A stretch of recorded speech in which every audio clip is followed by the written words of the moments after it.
Good afternoon, everyone, and welcome to this training session, the NVIVO training session, which is being run by the Research Office. Our presenter today, or our facilitator today, is Oakham Andrew, and he is a science officer with the Working Group 2 Technical Support Unit of the Intergovernmental Panel on Climate Change. He holds a doctorate in Policy and Developmental Studies from the University of KwaZulu-Natal. Since 2018, he has facilitated several NVIVO training workshops for UKZN staff and students. So before we go across to Andrew, Professor Bob from the Research Office is with us today, and we'd like to welcome her. She would like to address the participants. Prof. Bob.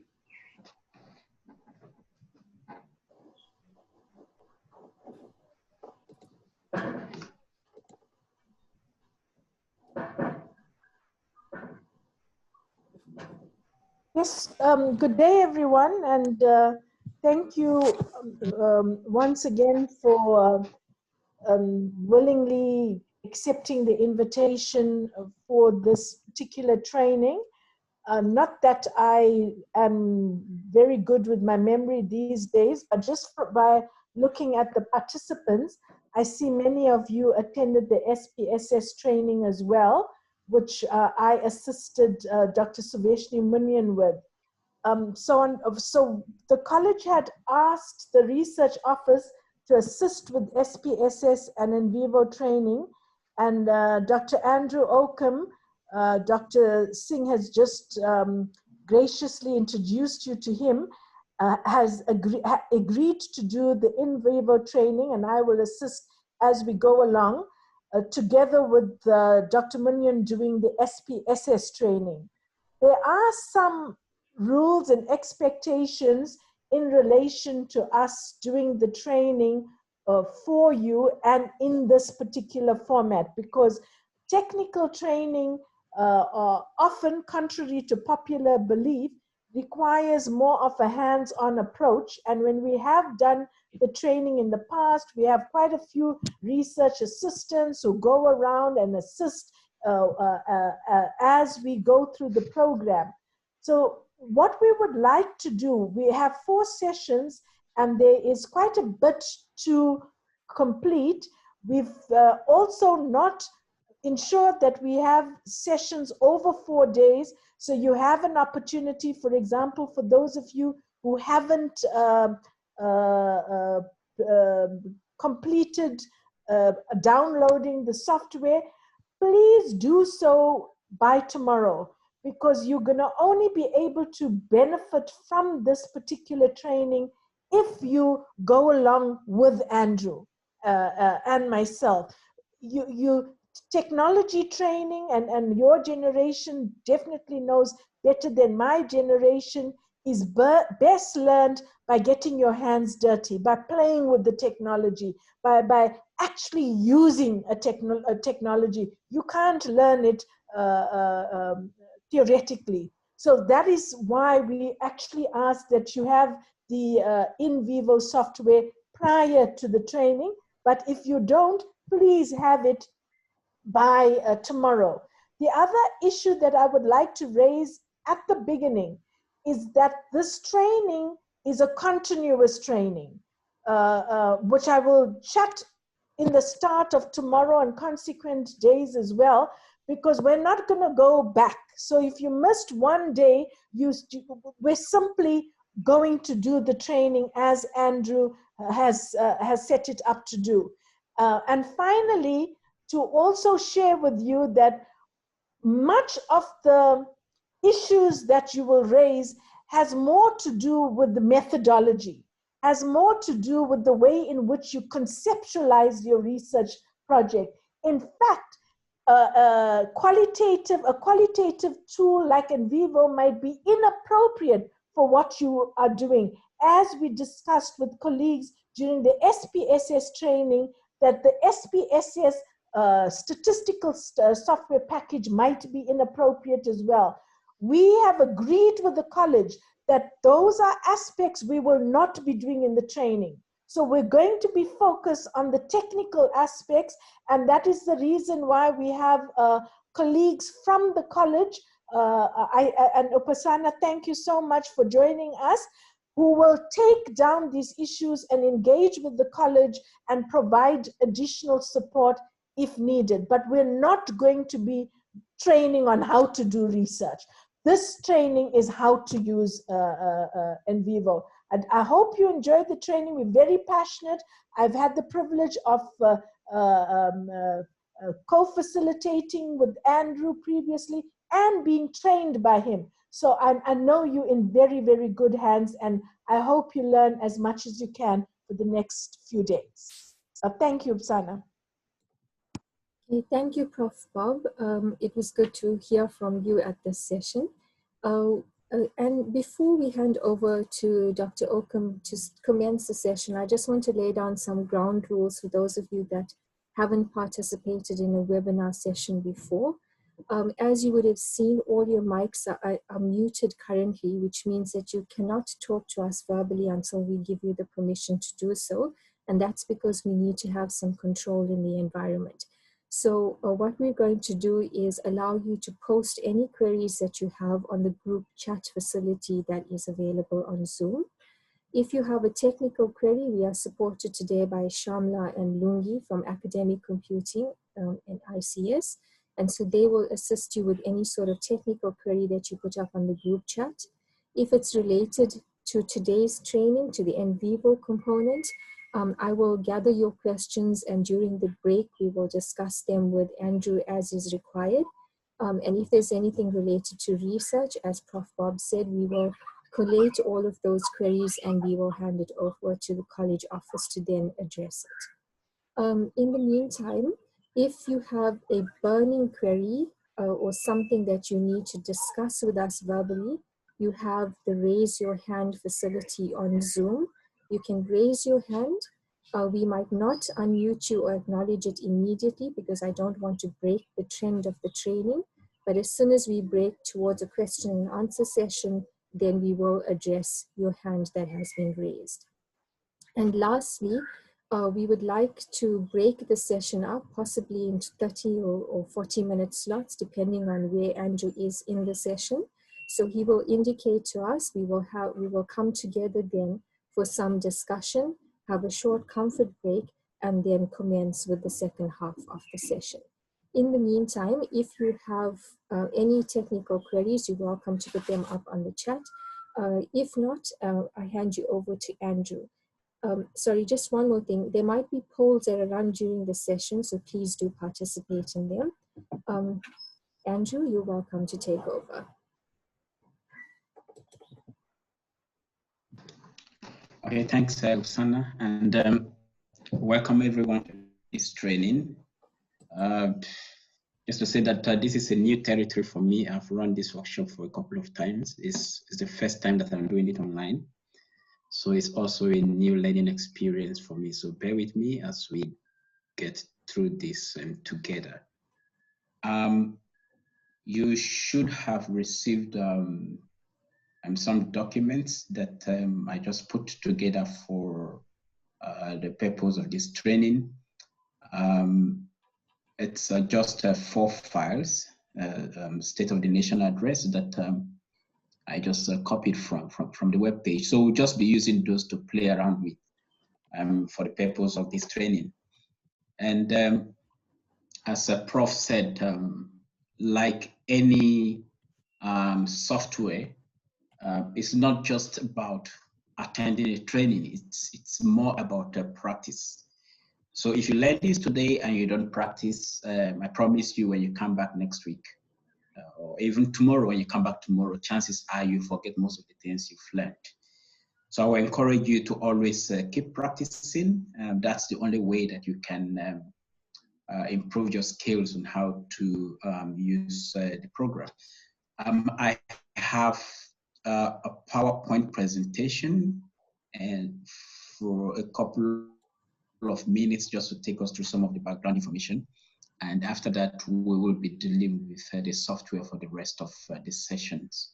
I'll try and share my screen and hopefully it works. application window. Let me share that. Can everybody see my screen? Yes, Andrew, we can, thanks. Right. Can you run your presentation in slideshow mode? Yes, that's fine, thanks.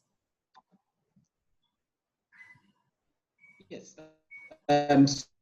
So this is basically about introduction to NVIVO. Okay? When it comes to qualitative research, what do we want to do? We want to evaluate a phenomenon. We want to understand the phenomenon. Interpret how Andrew, what your voice is breaking up a in. little bit. Yes. Okay, I'm not sure. Is it better now? Yes, you can talk. Can you hear me? Yes, now we can hear you. Right. So qualitative research, it's mainly about trying to have an understanding, an in-depth understanding of a given phenomenon.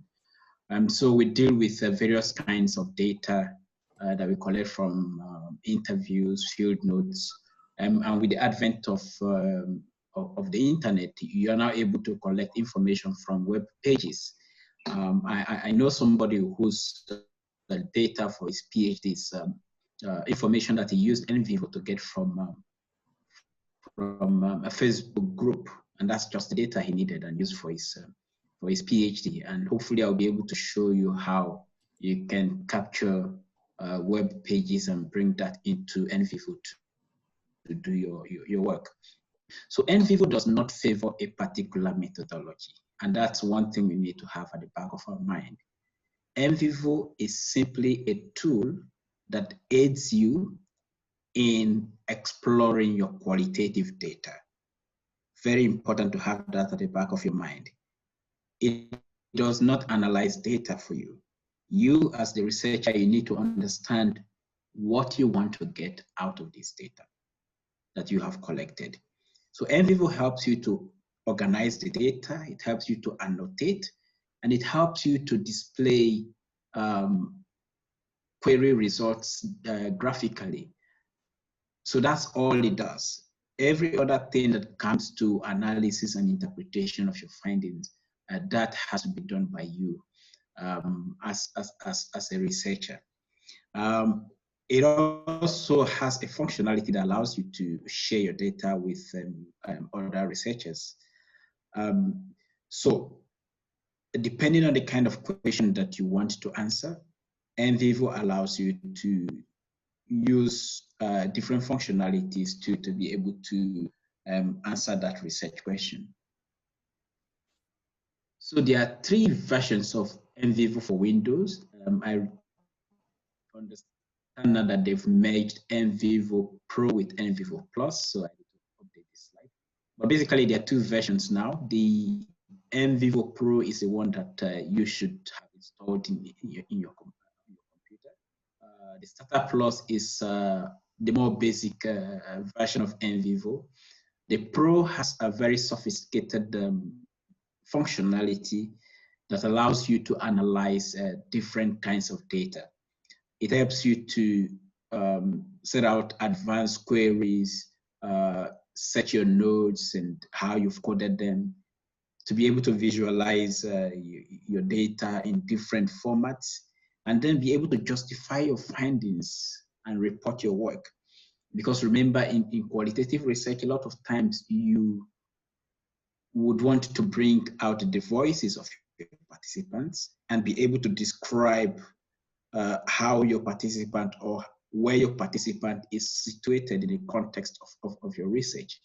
So for example, if you're doing a study about student funding at the university, and somebody says funding is not an issue, that's what you've seen in your data, it is important to also be able to attribute that voice to the person who is saying that. So your reader would want to know, the person that says funding is not an issue at the university is a person in the student union, is it a first year student, a second year student, is a person part of the ESCO, for example.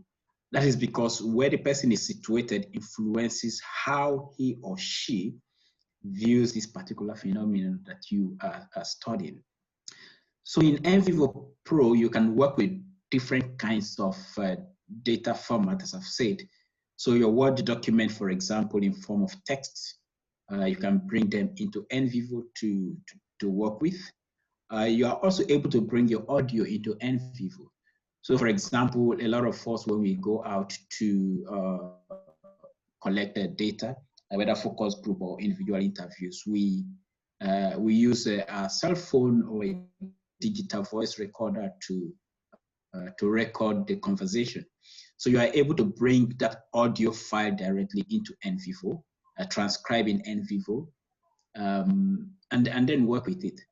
But this is my personal preference. I prefer to do my transcription outside NVIVO, edit my document before I bring it into NVIVO, but it depends on what you want. There's also a new functionality, which I haven't used, but it's possible. It's called the NVIVO Transcribe. So what that does is that it's a third-party software.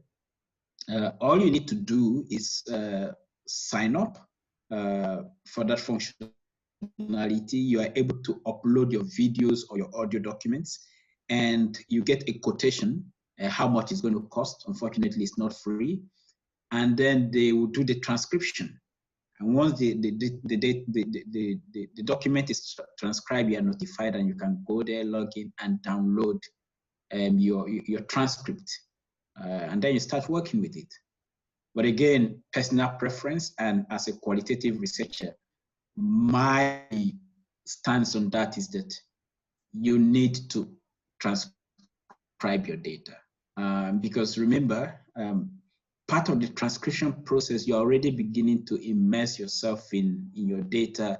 You're beginning to ask yourself questions about what the data is saying. You're beginning to understand the patterns and themes that emerge in the data. So in the process of transcribing, you are already beginning to carry out some kind of analysis on your data. You're able to take notes, annotate your data and all those kinds of things. If somebody else transcribes the data for you, or if you use this functionality, that kind of experience is lost. So it's really up to you to decide what you want to do. But my preference would be that as a qualitative researcher, you would need to transcribe your data. So NVIVO also handles video files. It handles images, and it handles images. So for example, if you are doing if you're doing a research that uses images, a couple of years ago I was involved in a study that was looking at student experiences of sanitation facilities, how it helps them to manage their menstruation, hygiene and menstrual practices. And what we did was to give the students cameras for them to take pictures of different things that enables them to manage sanitation in schools, different things that makes it difficult for them to manage the hygiene practices in school. So if you have those collage of it, you'll be able to annotate and be able to work with it. NVIVO also allows you to bring in documents in form of spreadsheets. So for example, if you've conducted a survey on SurveyMonkey, for example, you're able to bring that spreadsheet as a form of a structured data, and you're able to work with it in NVIVO. As I said, you can also bring a social media.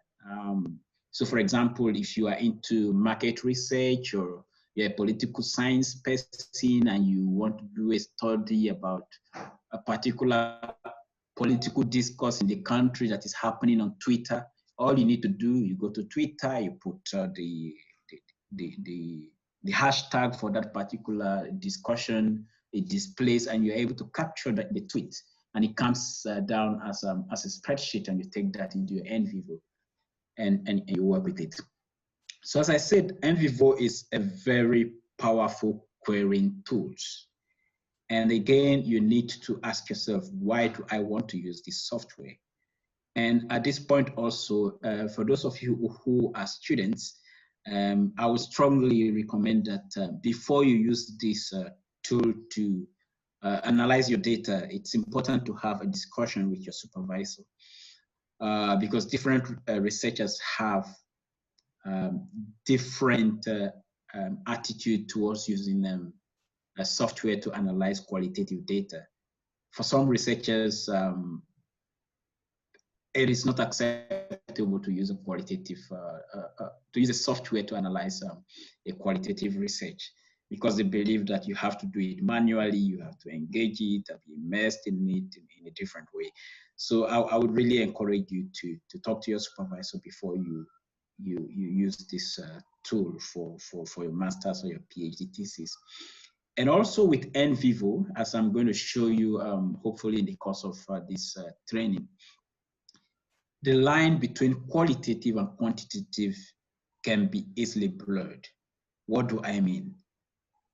With NVIVO, you can easily begin to quantify the qualitative data that you have collected. And that is a very fine balance that you have to be careful maintaining, especially if you're working with somebody who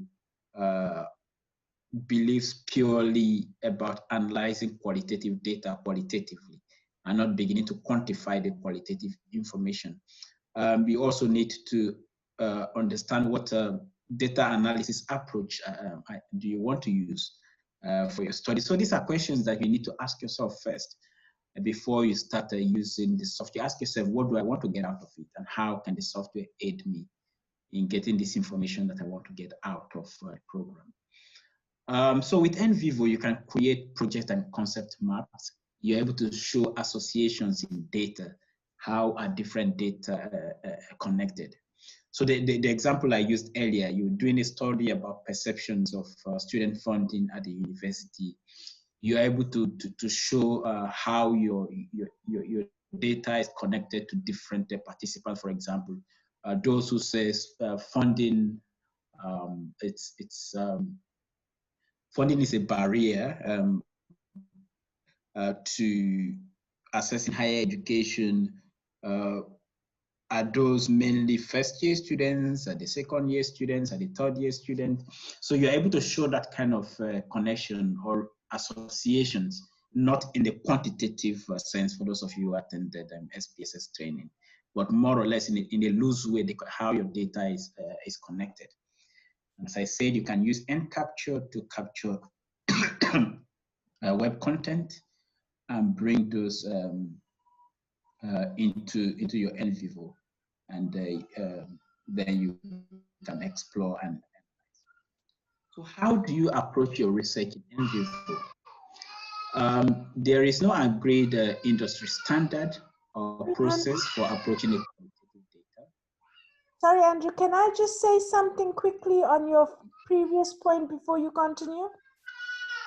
Yes, please. Yes, colleagues, we cannot enough the importance of you understanding the nature of your study and the way in which you've conceptualized it. There's a lot of issue in terms of qualitative and quantitative research. One thing that you need to refrain from when you're doing qualitative research is to make generalizations. And I think I've asked the college to share with you a document that is doing its rounds on a study that was done in UCT that has raised serious concerns, because it was pitched as if it was a quantitative survey. It made generalizations about how African students who take biological studies feel, or why they don't take biological studies, and it has now caused severe reputational damage for the researcher and for the institution and the research community at large. So be careful, understand what it is you're doing, and within your discipline, what it allows you to do and does not permit you to do in the way in which you analyze your data. Because this is what these tools do, NVIVO, SPSS. It's starting to help you with your information or data management.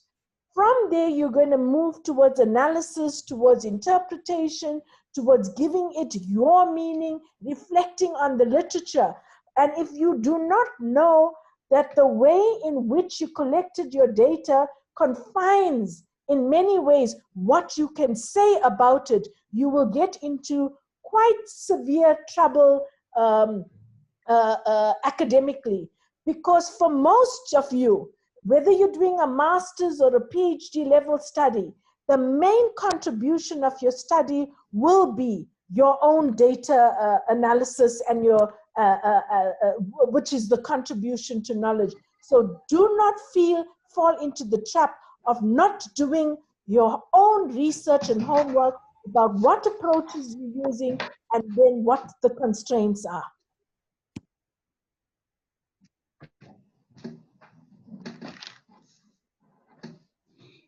Thanks, Prof. Yeah, so that's a very important point to bear in mind when it comes to the interpretation of your data. If you're not careful, you run the risk of giving wrong interpretation, and it becomes a problem when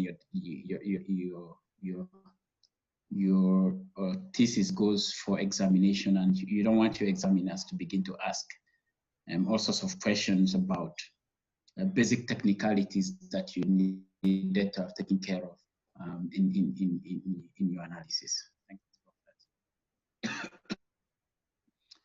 that. So as I was saying, when it comes to using NVIVO, the software does not provide a standard or a prescribed process of how to analyze your data. Again, what it does is to help you to manage your data. For those of you who are from the era of Prof, I'm sorry to say that those of you are dinosaurs in the research. Many years ago, before our time, when it comes to research, especially for qualitative research, you go out there, you talk to people, you write it down, you come back to your office, you have different papers with different codes and colors, and you have your folders with different tags, and all of them are different themes. And you are able to flip back and forth and take notes here and there. And if you're working from home, just like me now, you could hear my kid coming in and asking whether it's sleeping time. Maybe you go to make your tea, and the data that you've organized nicely and annotated, your child comes in and flips them around, and you completely messed up. You have to come back and rearrange them. So from that very difficult time, flips them around, and you completely messed up years ago with words, which was a big invention you're able to create. So from where you can put those things. The problem with that is that it's very static. It was a big invention. You're able to have columns where you can accept. It's very static. Different ideas are interconnected. So in a document, just creating columns and rows to put your document, it shows in a very complex way how your data are connected to one another. So generally, this is what you would do in NVIVO. You have your data, which you have sitting in your document as well in your computer. As we've said earlier, your data can be in different kinds of format. So it could be a Word document, it could be a PDF, for example. If you're doing a literature review, it could be images, as the example I use. If you're doing a photo voice kind of research, it could be videos. If, for example, those who do ethnographic research, you are within a community and you're taking videos of different practices. So whatever document that you have them sitting on your computer, you import them into your NVIVO Then you open the document and begin to explore.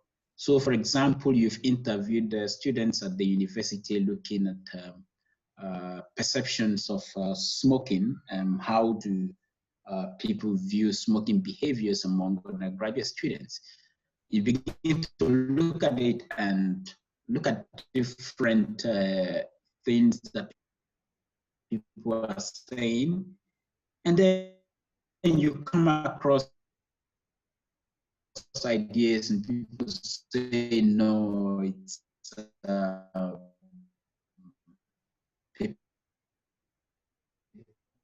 undergraduate students get into smoking because of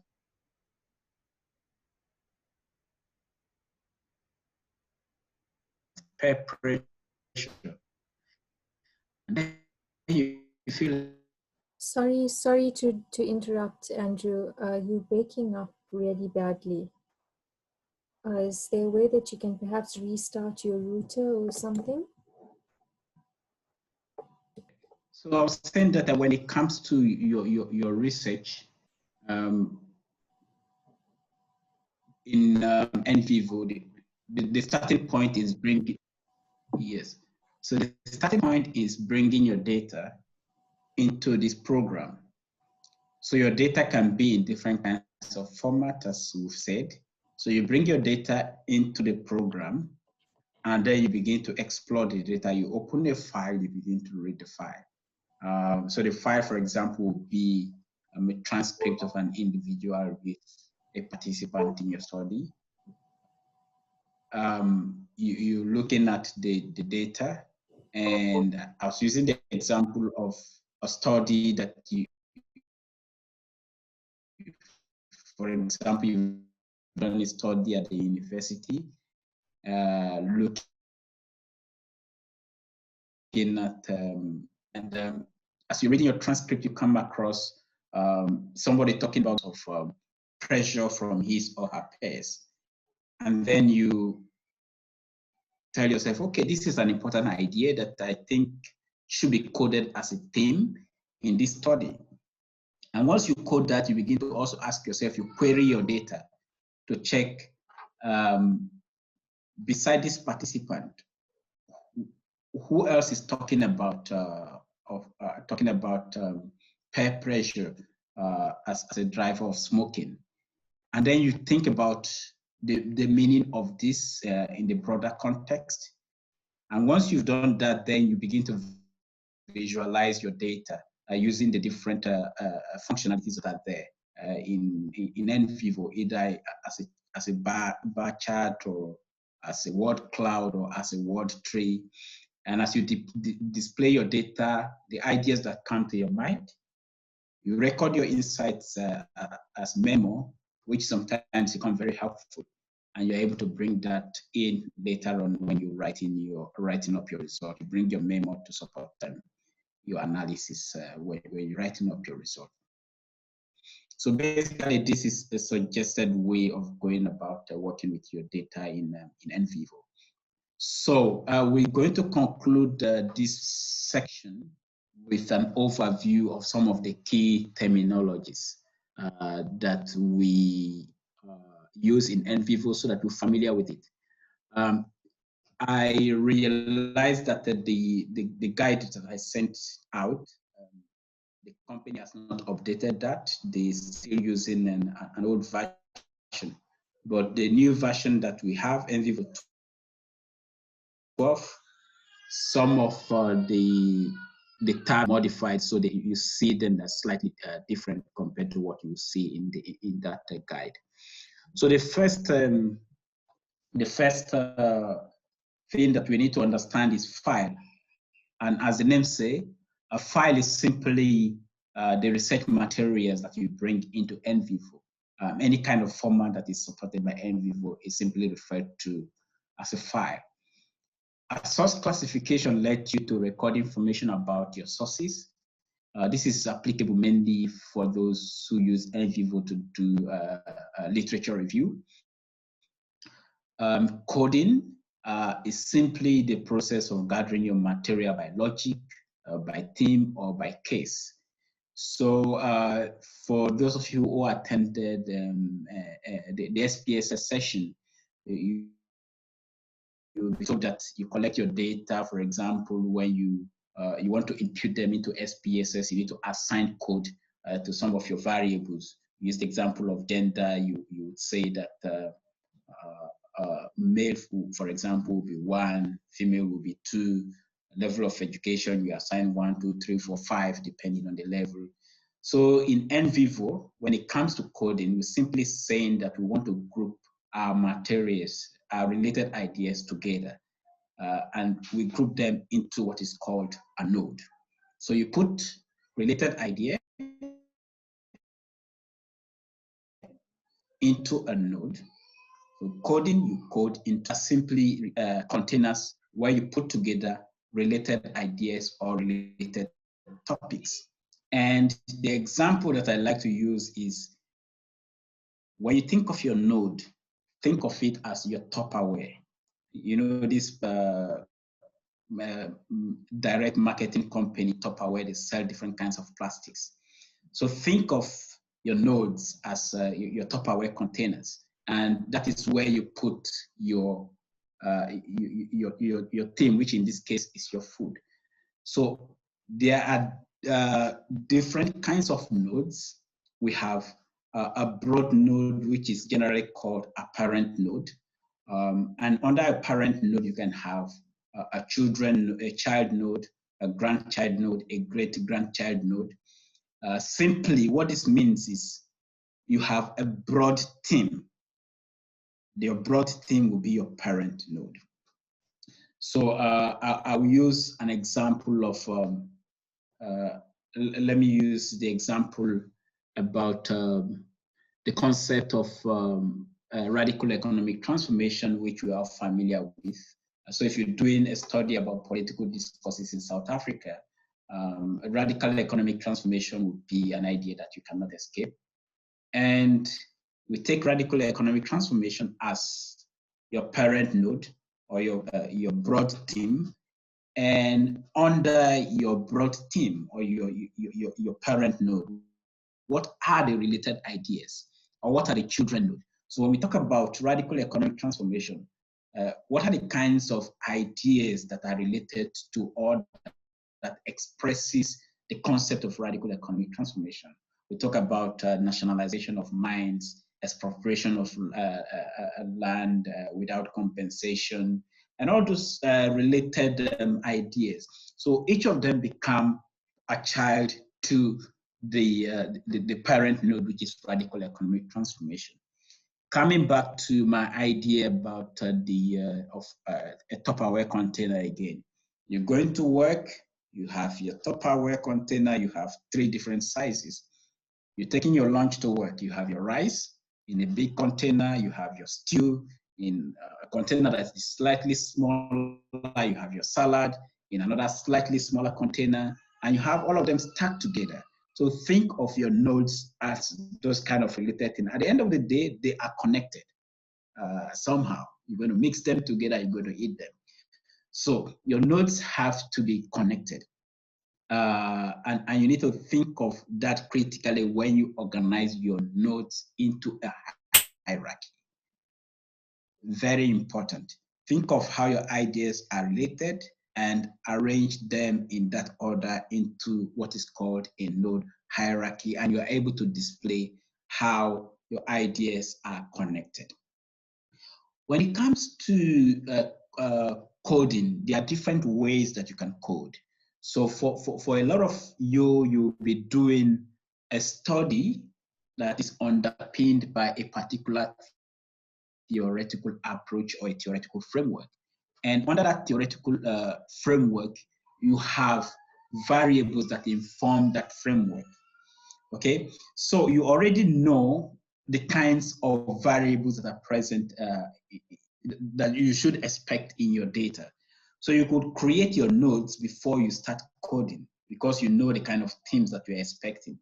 But for those who do studies that take a grounded approach, where you're trying to build a theory, you don't know what your themes are, your data is what informs the themes that you're going to generate. So your themes emerge from your data. So that kind of approach, you first of all have to go through your data, and as you are reading, themes emerge, and you're able to code your data as you go. So it depends on the approach you're taking or the kind of research that you're doing. But NVIVO is very flexible. It allows you to take either way in terms of when it comes to your coding.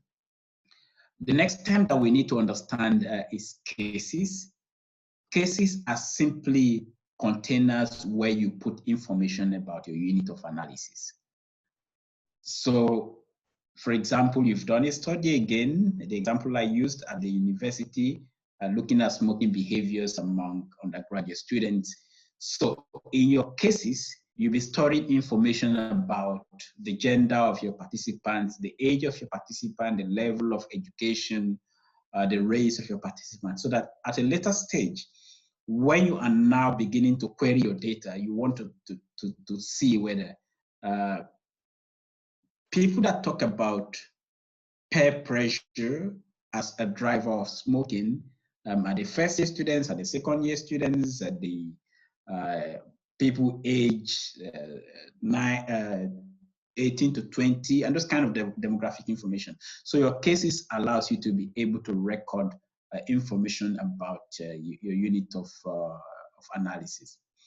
So in the classification, you are able to link this information about your case, your cases to the unit of analysis. So I'll show you a classification sheet, how you are able to create that, and then you're able to link it to your cases. So that ends the PowerPoint presentation. And at this stage, I'm not sure, Sana, do we want to take questions, or we'll pause for a break and come back later?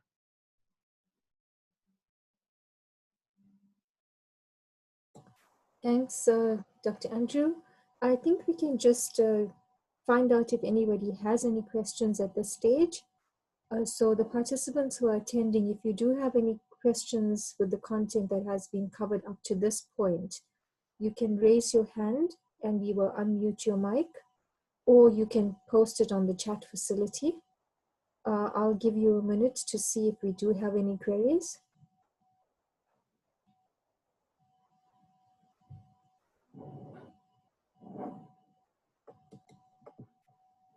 Andrew, you're doing a really good job. There's no queries, no questions.